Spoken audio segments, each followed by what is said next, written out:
Museum of Ireland Archaeology. This is a closed YouTube live event with a pre-recorded lecture and live questions and answers at the end.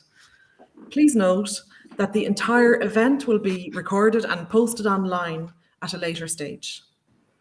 Please use the chat feature on YouTube to ask any questions about the lecture, and these will be answered at the end of the talk. If you'd like to post a question, please be aware that you will need to have a YouTube account. So today's lecture is about the conservation and associated research on one of the most fascinating recent acquisitions to the National Collection, the Faddan More Psalter. The Psalter, an illuminated manuscript, was discovered by chance in July 2006 in a bog in the Irish Midlands in County Tipperary. It was spotted in the bucket of a digger by driver Eddie Fogarty, and it was reported to the National Museum of Ireland immediately by brothers Patrick and Kevin Leonard, who own Faddan More Bog. Research carried out at the National Museum of Ireland has revealed that the manuscript dates to the 8th century, and its conservation, which was carried out by our speaker today, has uncovered a wealth of information about the book itself and also about how early medieval manuscripts were made and how they might have looked in their original covers.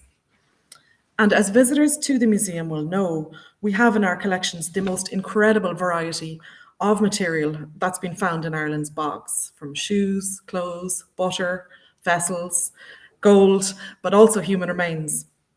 But the discovery of a manuscript, was a first, and it was such an improbable thing to happen. So it initiated a large conservation and research project. So today's lecture, I'm delighted to say, will be delivered by Dr. John Gillis, who is a senior manuscript conservator and currently works in Trinity College Dublin at the Conservation Department. John recently published the wonderful Faddan More Psalter monograph on the discovery and the conservation of this medieval treasure. And this is part of the National Museum of Ireland's monograph series. So John, I'm going to hand over to you today to hear this fantastic lecture. Thank you. Okay, thanks very much, Maeve, and welcome everybody. And I do hope you enjoyed the lecture. I hope you find it as engaging to listen to as we all did in the museum to work with. So thank you for joining us this afternoon, and I hope by the end of this lecture you will agree that the significance of this unique discovery, despite its dishevelled and fragmented appearance, does much to illuminate our knowledge of early medieval Irish bookmaking. I can tell you personally, for me, it has been the most challenging and at the same time rewarding manuscript I have studied in relation to what it has given back. And indeed, I continue to engage with this unlikely survivor in an attempt to coax further clues about its discovery before lost in the Midland bog. So let's begin.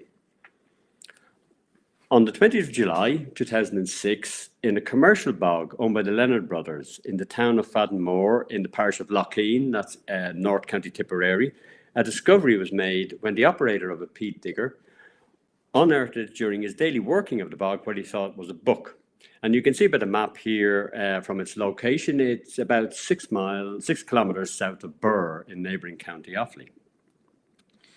This is an additional map I like to present, and this is from the Ormond Barony map of 1655, a mid-17th century map. And you can see on the map that the bogs are clearly marked, and you can also see other features, such as a nearby road and a small church. But it's interesting to think, one, that the bog was in existence back into that time, and at this stage, when this map was actually produced, the Faddan More Psalter was already buried here for over 700 years.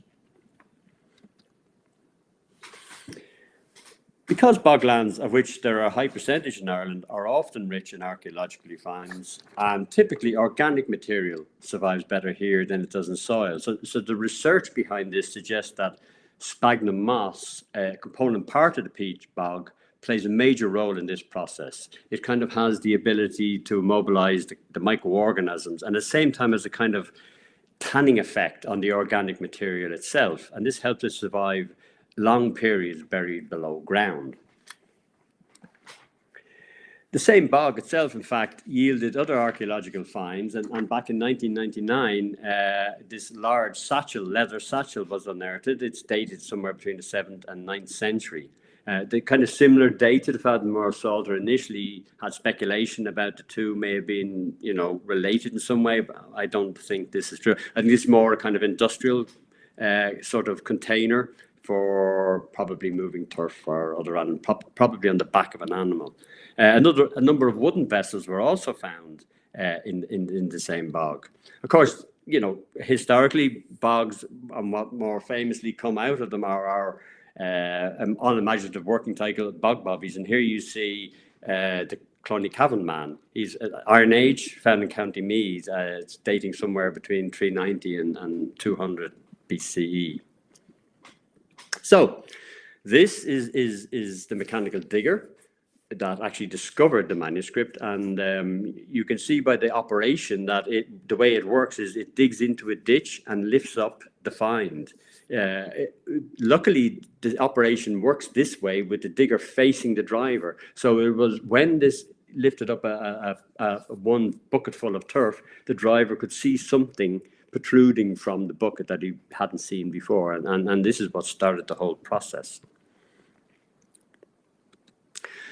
So the Leonard brothers, and indeed often the museum, have this kind of instructional situation whereby they will inform anybody who's likely to come across archaeological finds what are the best preservation steps to take in the initial stages.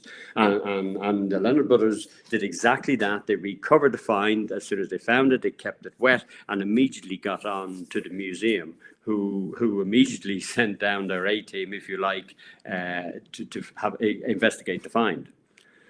On site was head of collections at the time, Ryan O'Flynn, and he almost immediately identified it as a book of Psalms, and this was based on one of the small areas of text that was visible. And here we see a section of Psalm 83, verses 4 to 9, in Valley Lacramarm, the Valley of Tears. So kind of a little bit of background too, if you like, the time, the period during which the Faddan More Psalter existed. Although the church established by Patrick in the early 5th century during his conversion of those people was not monastic. By the end of the 6th century, the monastic church was dominant and well established across Ireland. And when we look at the archaeology around the area of the find spot, we can identify a number of monasteries.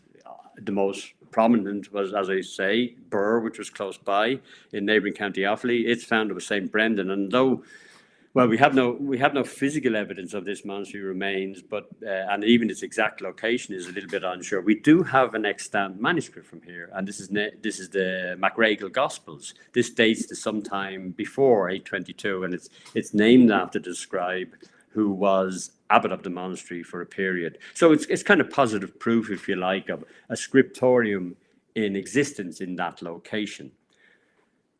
There are, of course, other monasteries associated with early medieval manuscript production, almost within a kind of 15-kilometre radius of the find spot. And we have Laura, Terryglass, Rasgray, Kinnity. Any of these could have been responsible for the production of the Faddan More Psalter. Indeed, the famous Clonmacnoise, founded by St. Kieran in the 6th century, is not so far away to be discounted. So this is what greeted me on my first day on the 4-year-long conservation project, and, frightened and as I was and shocked by it. This is not what I'm accustomed to seeing when I'm looking at a medieval manuscript. I decided to take it all in kind of baby steps, and I gave myself a single aim at the start of the project, and that was to establish the makeup of the choirs. And this painstaking work was greatly complicated, not only by its physical state, but by the lack of backfolds. And the backfolds are basically the folds on every page. And this is the feature we would use for kind of codicological examination of a book. So what I'm about to tell you now took almost 2 years to get to this kind of definitive structure of the book. The book contains 5 choirs of varying folio counts and layouts. So there's 2 choirs, contain 10 leaves. There's a 12, a 13, and a 15 for the remaining 3 choirs. So that gives a total of 60 folios. There's no fly leaves in the manuscript, although the last folio of the 5th choir is blank. The layout of the manuscript, how it's assembled, that is, follows neither the insular practice with the hair side of one folio facing the flesh side of another, nor is it consistent in having the hair side on the outside of the quire found in a kind of Western tradition. And in the same way, it also ignores the kind of continental system, or what they call Gregory's rule, of facing like with like, that is, hair with hair and flesh with flesh. You'd more accurately describe it as completely ad hoc. And I would say this is in the best Irish tradition. We never seemed to get the rule book when it came to how these manuscripts should be assembled. There are approximately 31 to 32 lines to a page, and the text block is approximately 305 millimeters by 226 millimeters. The material is calfskin vellum, and allowing for kind of trimming at this format, it's likely that one skin from an animal, small calf, would provide 2 bifolia. Just remembering that cattle were slightly smaller than they generally are today. So somewhere around 15 animals would have been required to produce the Faddan More Psalter.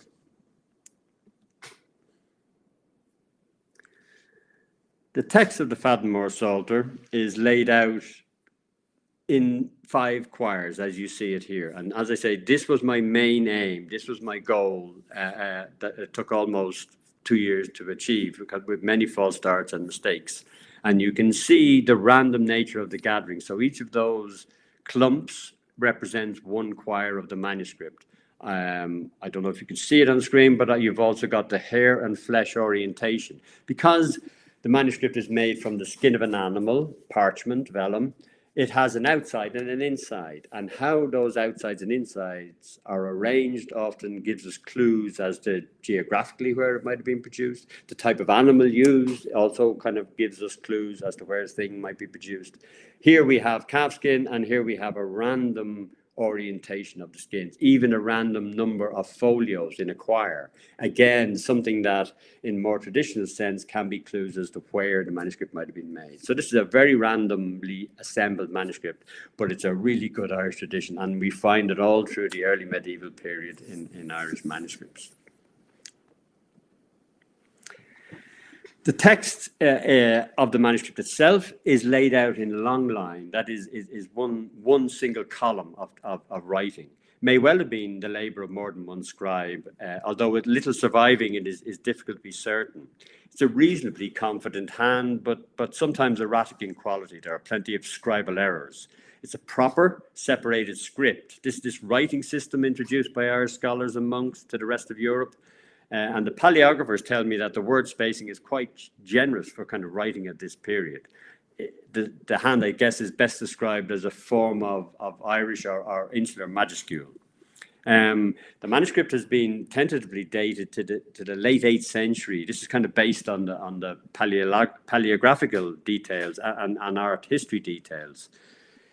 In comparative terms, there's little in the way of decoration or illumination. So if you compare the Faddan More Psalter to other insular manuscripts, such as our Book of Kells or the Book of Durrow, it kind of pales into insignificance. But we would discover in due course during the conservation process modest, well-executed display lettering at the beginning of each of the 350s. So this 350s is a way of dividing up the 150 psalms. Again, it's an Insular tradition, is found elsewhere, but mostly an Insular tradition, into 350s, presumably to help learning, because young novice monks were required to learn the psalms off by heart. So at the beginning of each 50, they will be marked. In this case, it's marked with decorated lettering.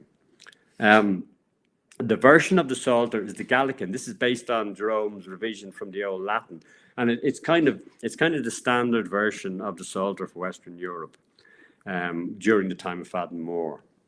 There's a lot of work left to be done here, and as we continue to study it and scholars examine it, we may find out more about the exemplar, or in other words, what manuscript this was copied from, because most of the manuscripts of this period were being copied from another manuscript. The Psalter was kind of a central part of monastic teaching and prayer, but it did also have strong affiliations in the secular world, particularly later on, in the form of kind of private devotional books, and would be found among the kind of literate Christians of the early medieval Ireland. But such books, in my experience, generally tend to be smaller than this kind of larger format.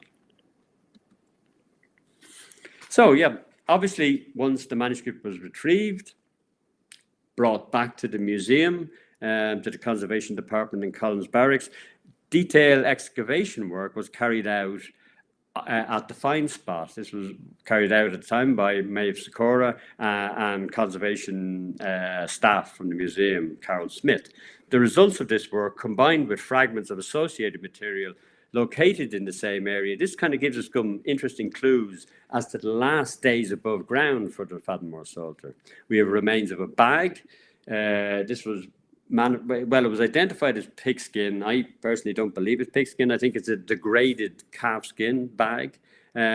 First indications suggest it's quite a large format, although it's very fragmented, and it has this kind of drawstring lacing around its opening, and you can kind of see that with the fold over the skin here at this point.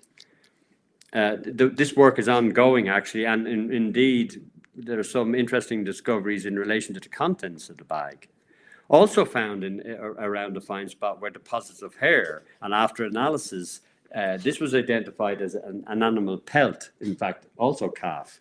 And kind of the distribution of these hairs is likely to be the source of a pelt. So if you imagine like a fur coat, or a calfskin coat or a sheepskin coat, where the skin has been processed but the hair has been left in place, and this kind of strongly suggests that the manuscript was covered with this material during the deposition stage.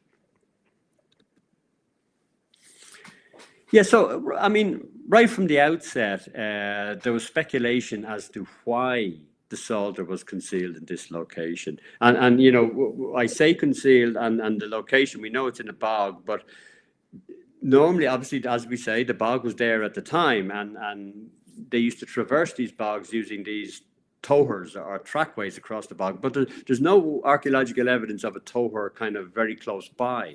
So this was literally in the middle of the bog at the time it was deposited. And so there are stories of our marauding Vikings, and raids are recorded in the annals. In fact, in Burr, 6 kilometers away, there's raids recorded around this time. But we do have a tendency to try and blame the Vikings for all the kind of violent disruption. But we were quite capable of our own internal struggles between the kind of minor kings, usually with cattle or land at the center. In fact, the monasteries themselves were often drawn into struggles, and even monastery against monastery raids are recorded in the written sources. Yeah, I'm going to take you into the kind of conservation aspect of the project a little bit, but not too much, as we'd be here for the day, to be honest. So I'll walk you through a kind of abbreviated version, if you like, which give you some indication of the magnitude of the problem we faced. I was brought on board not solely because of experience with medieval manuscripts, but also with the material it's mostly produced from. And this is what we were talking about earlier, the vellum. This is the untanned skin of an animal. And it reacts very differently to leather, and we'll actually see evidence of this later on in the talk. But I wanted to get some idea of the stability of the skin that we were dealing with. And what you're looking at here is a tiny fragment that was found remote from the book of vellum. There's no text or writing on it. And the outline you're looking at there was it in its wet state retrieved from the bog. We allowed it to air dry, and this is the result. So you can see the massive shrinkage. It is very poor, what they call hydrothermal stability parchment. And once it dries, you get this massive reaction as the water evaporates. So it took almost 6 months of trials to come up with a system to control the removal of the excess moisture from all these remaining fragments. We eventually got there. It was quite a journey and quite a lot of failed attempts using. We used samples, of course. We didn't work on the actual manuscript itself until we had achieved a system that worked. And we did, which basically ended up evaporation under vacuum. So we replaced the water with a solvent, then we removed the solvent under vacuum. And we proceeded working with the rest of the manuscript in this way with a minimal shrinkage. We had a shrinkage between 2 and 5%, and this is kind of well below what would be considered acceptable. So once we'd established how to do it, well, then we had to kind of get stuck in, if you like, and actually do it. So I would start it. The manuscript very much dictated how the work proceeded. And if you remember from the earlier slide, it was basically this mound of material, affectionately nicknamed in the conservation department the lasagna. So I would work from the top down, and as I say, I would see what gave way, where I could find a division. I did identify an area to be lifted, usually the top half of a choir. And I'll say this because another feature, damaged feature, if you like, of the manuscript was that it seemed to be split horizontally. So from spine to foredge, at some stage in its life, the manuscript was torn. In fact, it may be even the reason for its deposition in the bog. So once I'd found this natural division, I would carefully lift away the saturated material. Remember, we're still absolutely saturated at this stage. Centimeter by centimeter. It often took hours because you had to make sure you identified the delineation between the two layers. Once that was done, then you could separate out, and you can see what is basically, this is the survival of a complete choir, choir 2 in this case, and these are the individual bifolia in the choir. So this is the centerfold of the manuscript. And as I was saying earlier, this is the area we would normally use to help us figure out how the manuscript had been assembled. But you can see how little of it is surviving. All we have are these ribbons, if you like. The reasoning for this is probably because of the preservative nature of the bog. So where the manuscript pages were peeking out from its cover, the preservative nature of the bog material helped preserve the vellum. But buried deep down inside the folded areas, inside the cover, we got a gelatinization, we got a liquefying, if you like, and simply dissolved the way out into the bog. And hence this kind of strange survival. So often there will be fragments, and you see this lower fragment here. There's actually no extant text. There's no text surviving from it at all. It is simply just the head area, the head margin of the bifolia, and we have a bit of the forage on each side. So the only way I could physically identify what bifolio that was from was its relation to the next piece that was beside it, which had surviving text. And this was the kind of process that was repeated over and over again. So I could figure out exactly how if this manuscript had not been a Psalter, we would have had real problems kind of working out. If it had been a secular text or a non-recorded text, it would have been much more difficult, but thankfully it was. And here is one of the early dried fragments. This is after the vacuum process, and you can see it's far from the warm, creamy color we normally associate with vellum of a medieval manuscript. But despite its, the brown is probably the fact that, as I say, again, we return to the idea of this, the bog material has in effect had a tanning effect. It's kind of converting it into a form of leather almost. But of course, the downside to that is the text is now this kind of browny black color. So the two are starting melding together, which makes transcribing or reading rather difficult. But it still is parchment and a vellum, and I was reminded very much of this when I was documenting a piece that had recently been dried, a small fragment sitting on my bench. It was January up in Collins Barracks. It was cold and dry, and as I looked across as I was typing, the piece of vellum started to move. It started to curl up. And this is the hygroscopic nature of vellum and parchment. As I say, it reacts much more violently to changes in humidity in particular, but also temperature. So despite what this vellum had gone through, despite its trauma, its burial, its submersion for over a millennium, it still reacted the way a modern piece of vellum would. So that was quite satisfying, it has to be said. Yeah, so as I say, what we've looked at so far are the areas where the structure and the integrity of the vellum has survived the rigors of both time and the bog. But as I say, this is the exception to the rule. And I would guesstimate we have a survival of somewhere between 15–18%. More typically, as I say, the vellum gelatinized and simply dissolved away into the bog. But having said that, there was a byproduct to kind of this destructive process.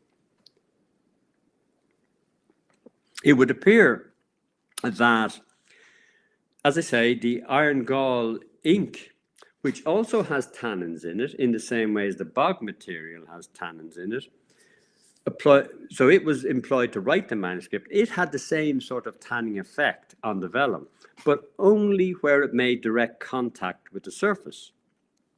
So while the spaces between the letters dissolved out into the bog, the space occupied by the ink survived in this kind of fragile state. Of course, the matrix of letters didn't maintain their position on the page, and as a result of free water, which there was in the surface of the bog, underneath the bog, and shifting within the bog, these letters were kind of picked up, if you like, and moved out of position. And I kind of came to this conclusion after time finding clumps of material with letters upside down, sideways, anywhere except where they should have been, in a kind of monastic alphabet soup almost. So what you see here is the fragments being separated out of the material itself. So after I would lift a kind of intact piece, like you saw of Choir 2, I would retrieve the other material, which contained all this dissolved manuscript material. But of course, as I say, over the centuries, this has got mixed up with roots and seeds and bog material itself. So I would simply float it, as you see happening here, in a bowl of water. The beauty of working with something saturated is it can't get any wetter. So and then individually pick out what I deem to be actually parts of the manuscript and not parts of the bog. In hours and hours, days and days, weeks and weeks doing all of this. And these were all put to one side, kept in their wet state until they could eventually be processed and dried in the same way as the larger surviving fragments were. But this is example of what we got. This is the fruits of our labor from all of this. And we have many, many thousands of these individual. And what you can see here are the individual letters. You can see some incomplete words still intact. You can see some enlarged lettering from the beginning of a psalm. And of course, you can see partial letters, fragments of letters. Wonderful stuff. But sleepless nights for the paleographers of the future, I imagine. But it's, so on to a slightly cheerier situation from the point of view of survival. Among the fragments of the surviving decoration, we have this beginning. This is our best surviving piece from Psalm 51. This is again, going back to the aforementioned dividing of the Psalms into the 350. So this is the beginning of Psalm 51, Quid Gloriator, and you can see this display capital here. Well executed, employing geometric panels of color, cruciform shapes, outlinings and overdrawings of the letter, and zoomorphic components. There's actually, if you look at the bottom here, we've actually got a bird's head sweeping back up underneath the bowl of the Q. So this and the other main areas of decoration found in the Faddan More Psalter lack the prolific use of red dots. Red dots are something you see practically in every insular Irish manuscript we have from the kind of medieval period, although I did discover a few at the beginning of Choir 1. The colours themselves obviously haven't survived very well. We know we've got a yellow, and that's an ornament. There's a red, and there are other blocks of colour, but of course they've all faded back into the kind of background, if you like, because of the hostile environment they've been in. We're hopeful that the kind of science will catch up at some stage and allow us to identify more pigments positively. I suspect a fairly standard palette of colours generally, because they tend to be fairly standard across the Irish insular manuscripts. The binders that have been used to hold these to the surface have survived, and to some degree some of the pigment has, but as I say, not enough for us to get kind of a positive identification. So it's all a bit grey looking, if you like. However, if you have access to the combined talents of in-depth knowledge of the medieval manuscript writing and the ability to reproduce it, then you're kind of in a happier position to have a true sense of what the Faddan More Psalter would have looked like soon after its production. And this is the work here you see of Tim O'Neill. And he was engaged in the project from a very early stage, and many conversations with him through the project always resulted in me learning something new. So this kind of production, I was kind of very anxious should happen when in relation to kind of the exhibition in Kildare Street at a later stage, because it gives a real sense of what the book looked like, which is difficult to kind of glean from finding fragments of the Psalter.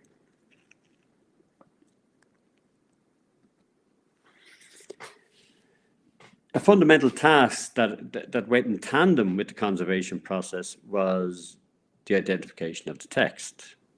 We knew it was a Psalter. We were confident it was the Geological version, as I say, from Jerome's revision of the Old Latin.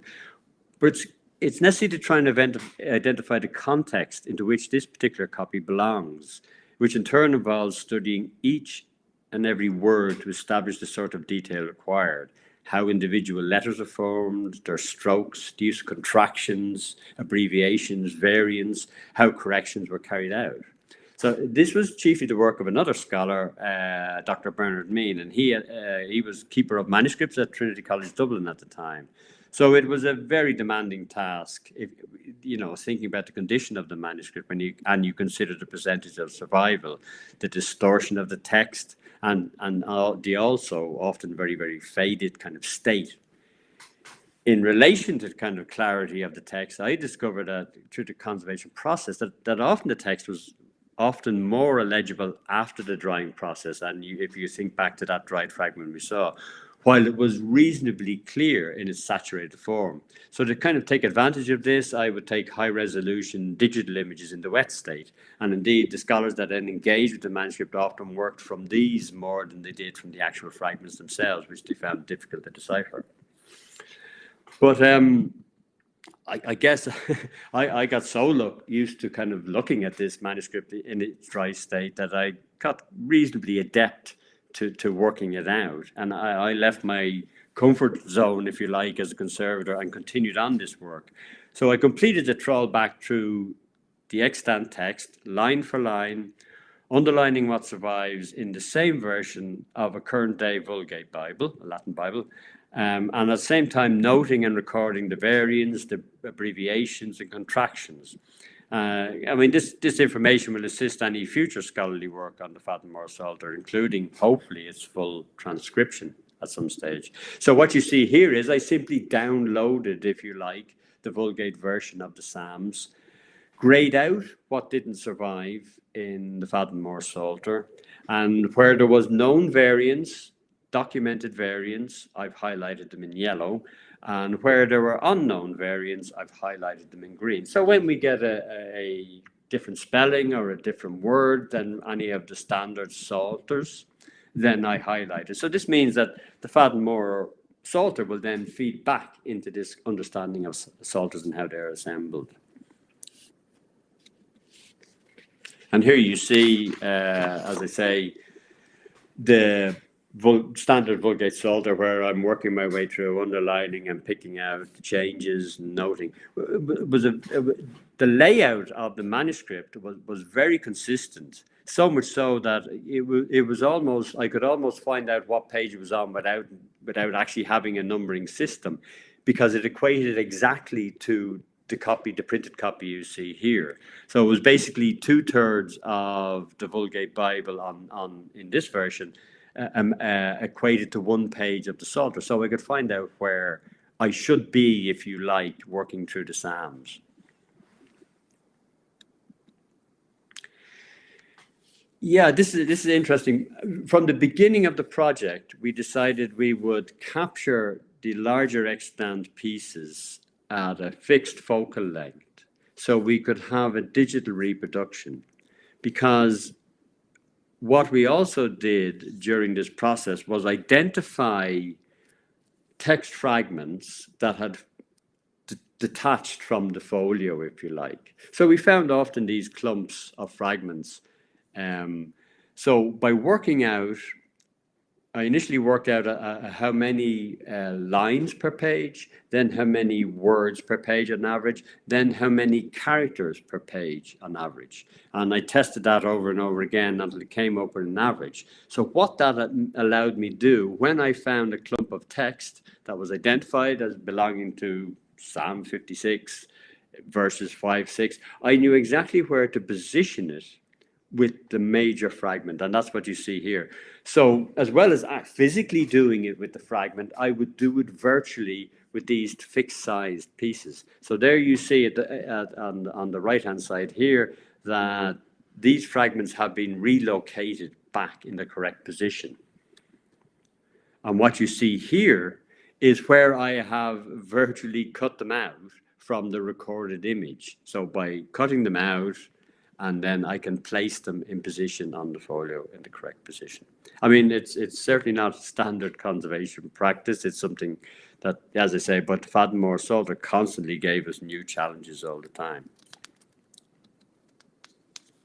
So finally, in relation to the text block, I'll leave you with this almost miraculous survival. This single bifolium, it's just one bifolium, is by far the most complete area of the Psalter.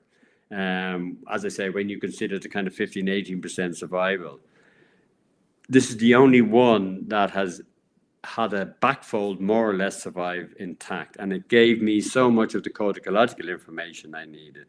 We have the margins of the folio, the ruling, the trimming, the line count, and even we found degraded vegetable fibers in the backfold, which immediately told us that we had some form of mechanical attachment somewhere.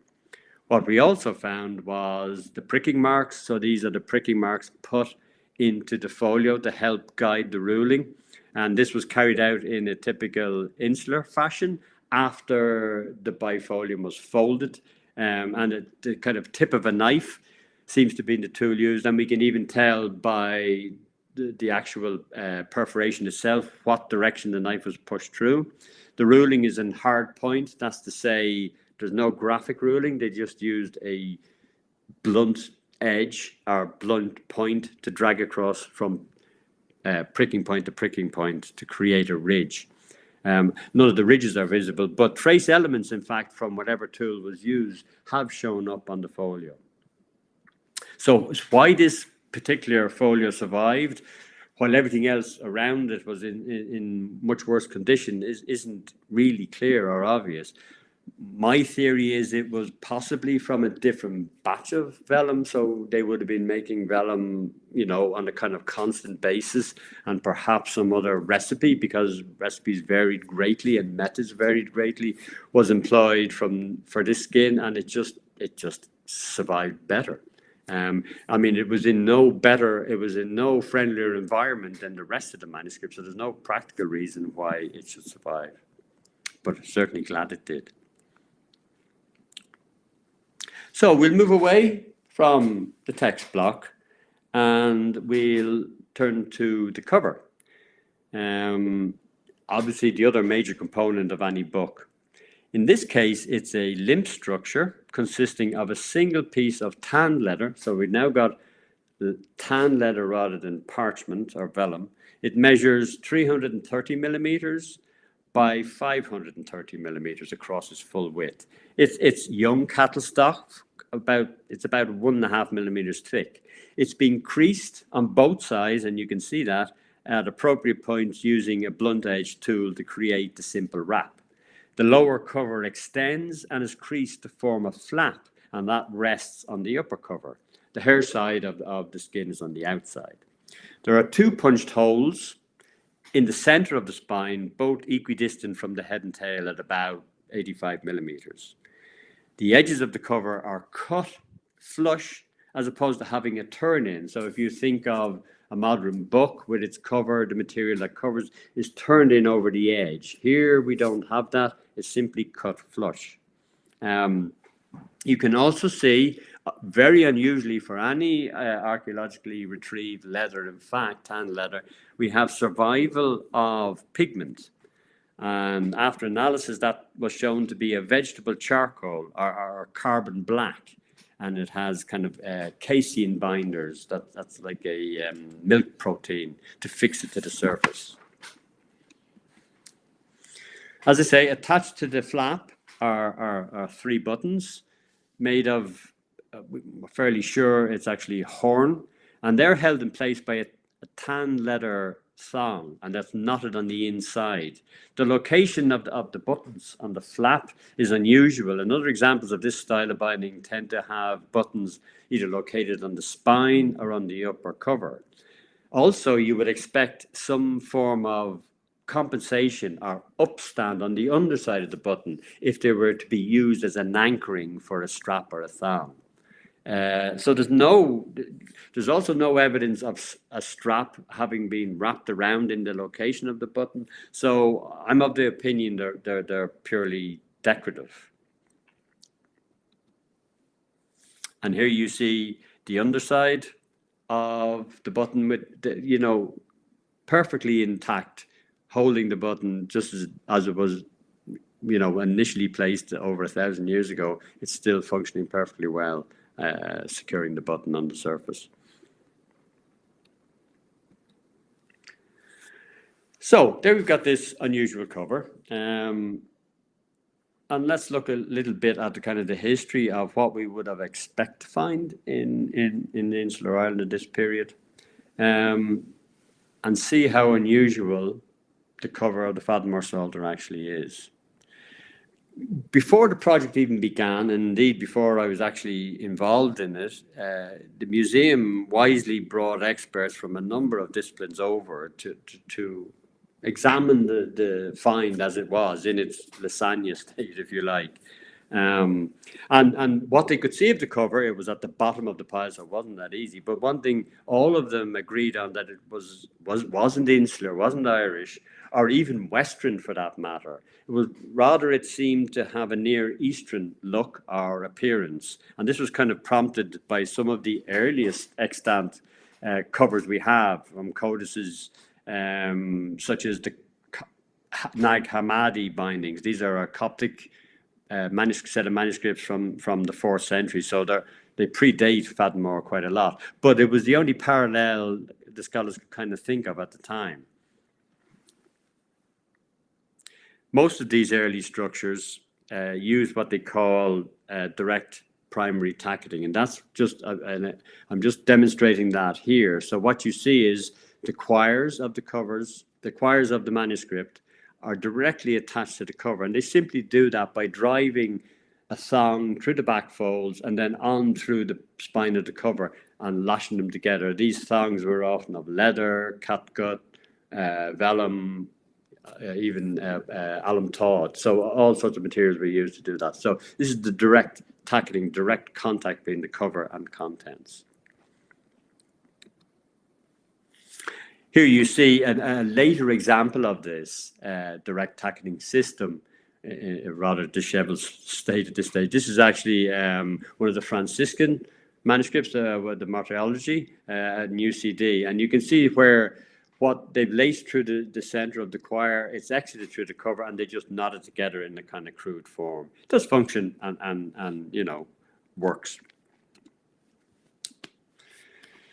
So we start off with the premise that the cover of the Faddan More Psalter is somewhat exotic, doesn't seem to be Insular, Irish. It's unusual features that have not been seen. In fact, it is worth noting that the cover of the Faddan More Psalter as an Insular, or in even broader terms as kind of Western structure, is the only one of its type known to us in Western Europe from the early medieval period. We don't have anything else like this. We didn't know there was anything like this in a Western context. And that was the premise I continued to work with as the conservation progressed, as the examination progressed, as the study progressed. So here we have the cover in its wet state. And you can clearly see the flap sitting up on the top of the front cover. You can see the creases along the back folds here. This is before, as I say, before it was dried, and it's 3 buttons. Here is an image from 2 extant manuscripts, both Irish. We've got the Cadmug Gospels from the mid-8th century, and MacDurnan Gospels, now in Lambeth Palace, but also an Irish manuscript from the late 9th century or possibly early 10th century. Both of these manuscripts are depicting the evangelists. We have John and Luke holding a book, both of them holding a book. A very classic scene, if you like, when depicting evangelists. But if we look at the books they're holding, they seem to be similar in construction to the cover of the Faddan More Psalter. So if you, I mean, obviously we're aware of these images, but I always thought of the kind of forms you see, the dots you see and the lines you see as some form of decoration. But it actually makes a lot more sense when you look at it that this is actually a flap of some description folding over onto the front cover. And in fact, you know, to add a little bit of kind of mystery romance to it, where you see the MacDurnan Gospel, you have Luke holding the book with these extended fingers coming up the center, and exactly in that position on the cover of the Faddan More Psalter, the black pigment is extra worn away, where obviously it's been held over long periods of time in just that kind of position. And here we see zooming in on that. So if you can find this style of binding illustrated in 2 Insular manuscripts out of the small percentage surviving, and in fact I know there are other examples, then it's feasible that this might well have been a typical form of cover. Perhaps not for the high status books, but for the everyday working volumes, with which the artists that created these images we see here would have been familiar and readily came to mind when they were required to illustrate a book. So I think this is quite interesting. If we kind of push that idea a little bit further, and we see the center button on the Faddan More Psalter is pointed. I believe this to be intentional. I think it's a design feature. I don't think it's an accident. And if we return to Luke, and we can see the center button on his manuscript also appears to be pointed. So it's rather intriguing to think about this, that what we thought was exotic, what we thought was not typical, yet we see it illustrated in 2 Irish manuscripts. And you know, the artist producing these books would obviously choose something that is immediately recognizable as a book to the audience of that manuscript. So they're not, you know, they wouldn't choose to depict something exotic, if you like. So as I say, from that point of view alone, it's bringing us new information.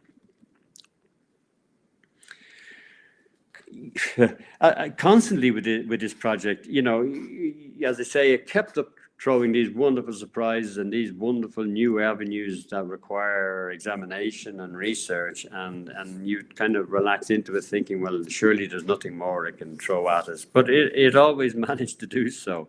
And at one stage, while I was cleaning the cover before it went through the drying process, I came across incisions into the surface. And I was being very careful cleaning because I didn't want to remove this rather unusually surviving pigment on the surface. So I was working under a kind of light magnification, but I kept coming across these incisions. And as I kind of zoomed out and examined the cover as a whole, this is what I found. The cover of the Faddan More Psalter, these are my kind of tracings of it, if you like, has over 30 trial motifs on the surface. They're kind of, you know, they are executed to quite a poor quality, but they're all readily identifiable as typical insular patterns. And we have, you know, we've got curvilinear patterns up here with interlays. We've got key patterns down here.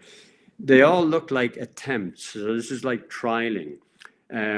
I would guess not actually for the cover of books, but more likely for the illumination inside a manuscript, because these are very findable and very typical patterns you will find through many Insular manuscripts, particularly in borders around, like what we saw with the evangelist portraits. These are often satin borders, but the execution is either that or a novice or somebody not quite adept at it. But another interesting feature when we look at this and when we trace them all in position is that there is no trial motif on the spine area. And this suggests to me that the cover was folded while these motifs were being tested. And from that point of view, it's likely that the manuscript was probably on the inside while it was happening. So it's kind of interesting how this seemed to be a kind of catch-all. This manuscript was available for what was ever required at the time. Here you see the cover conserved, it's dried, it's stable. And as I was mentioning earlier, although Parchment doesn't like this idea of being saturated over such a long period of time, leather survives quite well in the acid conditions of bogs, and you can see it's more or less intact. It shows us wonderful features of wear, so we know that the cover has been around for quite some time. It's not a perfect fit for the manuscript, so the manuscript text block is slightly smaller from head to tail in particular, and slightly thinner than the two crease lines at the spine. So this suggests it may have just been a useful folder. As I say, we found evidence of some form of mechanical attachment inside the quires of the manuscript, but they may well have been just to hold the individual quires together themselves or to each other. But we have no evidence of them being attached mechanically, like we saw with the primary tacketing, to the cover itself. The punched holes that are in the spine of the cover don't line up with the holes we found in that one surviving bifolium with its back fold intact. So my guess is it was a loose arrangement. They were simply sitting inside the cover of the manuscript. More surprises? Yes. After it was dry and stable, during a kind of post-processing surface clean of the now dry cover, it was easier to manipulate and handle it. I became aware of kind of these small patches of material, which, although plant-like, were in appearance, they were firmly fixed to the inside surface. So I thought it's not just debris from the bog, it's not plant material, it's not roots. So I put it under magnification, and my first taking on it was that, gosh, that's almost papyrus-like, and laughed to myself at the same time, thinking, well, it's not that.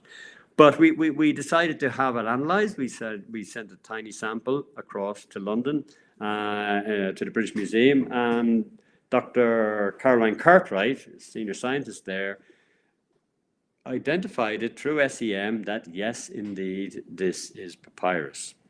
This, of course, opens up speculation as to the origins of the cover, where it was produced. Does it predate the manuscript? As I say, I think the two were brought together. I don't think they were manufactured together.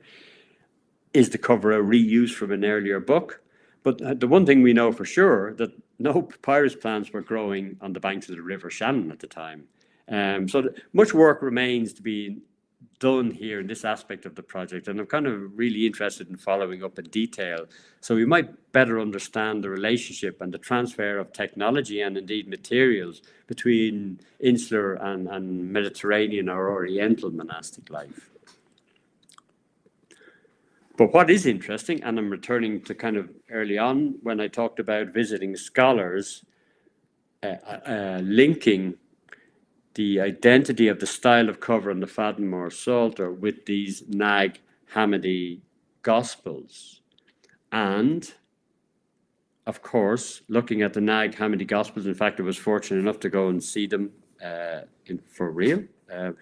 They, too, are lined on the inside with papyrus. In their case, it's manuscript waste. So these would be fragments of old manuscripts that were no longer required, and they were lined on the inside. Now, it makes sense, of course, that these covers would be lined because they are made of leather. It's young cattle stock typically. As I say, in the case of Faddan More, it's about 1.5 millimeters thick. So that end product of vegetable tanned leather is more akin to like a leather jacket. It's not going to be stiff enough to contain or be formed.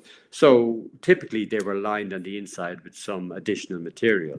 In the case of the Nag Hammadi Gospels, which have this similar structure to the Faddan More Psalter, they use papyrus, and lo and behold, in the Faddan More Psalter cover itself, it's also lined with papyrus. Throughout the research end, after the conservation, I was kind of anxious to find a manuscript that was similar but closer in date. As I say, there's quite a distance in time between the Nag Hammadi from the early 4th century and our late 8th century Faddan More. But it was available to me, and in the British Library, I found this tax register. This is from 8th century, so it's close in date. It's from early Arab Egypt, so you've got Arab occupation in Egypt at this stage. It's in Greek, however. But on the inside, we also have papyrus lining. And you can see the similarities. It's this single piece of tanned leather. In this case, we do have the turnovers, as I say. Faddan More is cut flush, but you can see the foldovers here. The flap in this case is rather more elaborate. It's got these steps on it, but the structure is the same principle. So it made me think about what happened here. How did the Faddan More Psalter cover in particular? We know the manuscript has all the features to tell us that it firmly belongs close to where it was produced. But the cover itself, it may or may not have traveled, if only it could talk, I suppose. Like the mobile cleric attended councils, embarked on pilgrims to significant Christian sites, and traveling west from their kind of geographically isolated outpost. Rome was regarded as one of the most important destinations in the period of Faddan More Psalter. And indeed, inscriptions in an insular hand can be found in the catacombs of that city. The collection of relics, preferably corporal remains, or more commonly brandia, just relics associated with saints, usually fabric, would have been high on the to-do list of the pilgrim. And fragments of Irish shrines found in Italy suggest possibly two-way traffic. It can be imagined at a pilgrimage gathering with a kind of a swap mart atmosphere, almost, that the cover of the Faddan More Psalter being gifted or exchanged between traveling monks from opposite sides of the Christian world. But we still, caution is needed here, and we cannot discount the possibility at the binding of the Faddan More Psalter as a local product, albeit kind of adapting remote methods and indeed, in this case, materials. If this has interested you, the Faddan More Psalter is now on permanent display in the treasury of the National Museum in Kildare Street. And I do hope, if you haven't already, you will take the opportunity to pay a visit.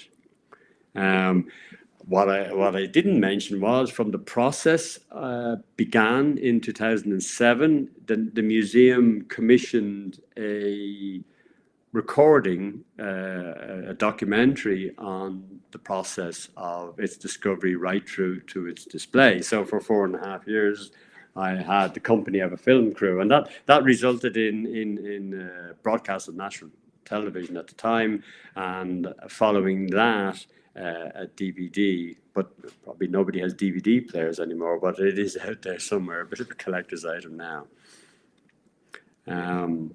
And finally, with a bit of kind of selfless advertising, usually the film comes out after the book, but in this case it was the other way around.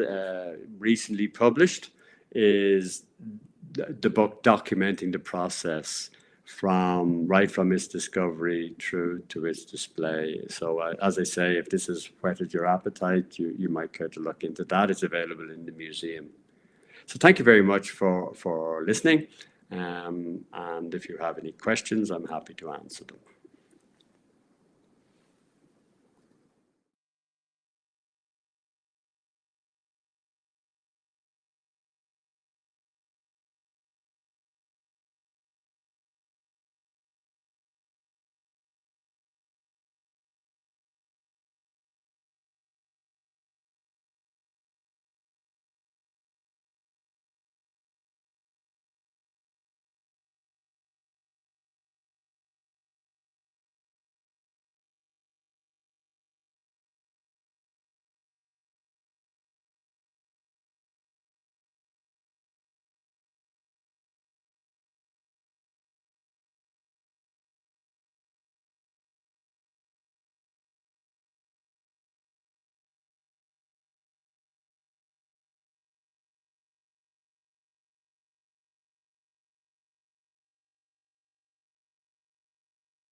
Okay, so I think we are live again and we have a couple of questions.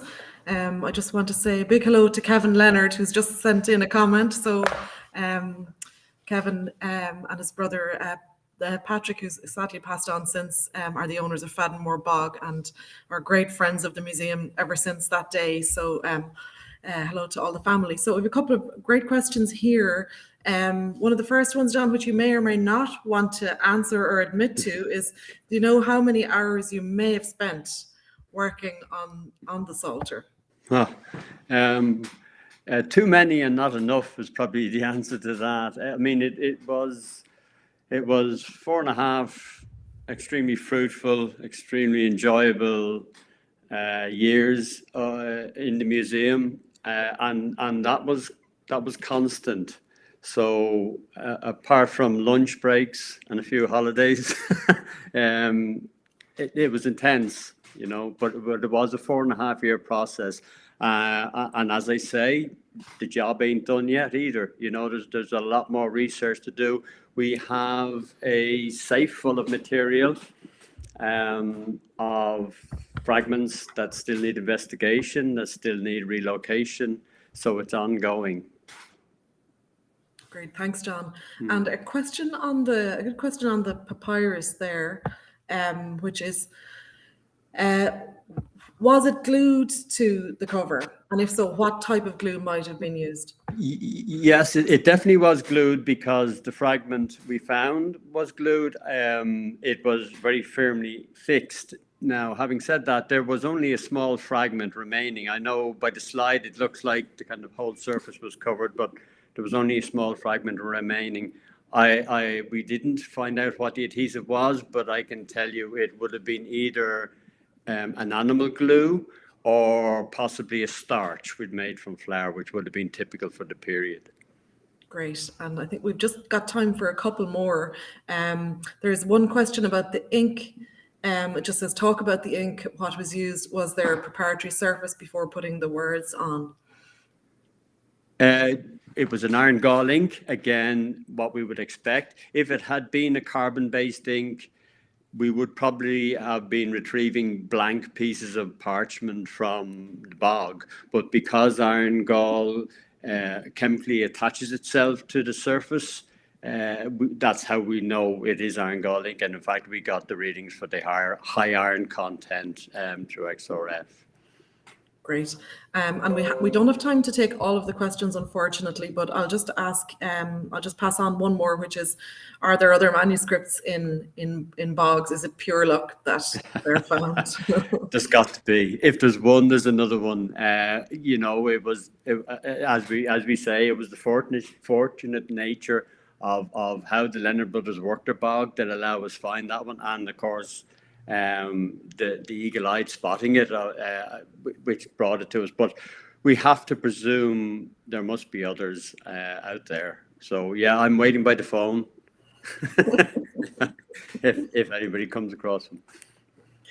So I'm going to leave it there and just say thanks to John again, and remind people that we are open and welcoming visitors in to see the exhibition, and also to read John's book, which is available in all good bookshops. So thanks everybody for joining us today, and happy Easter.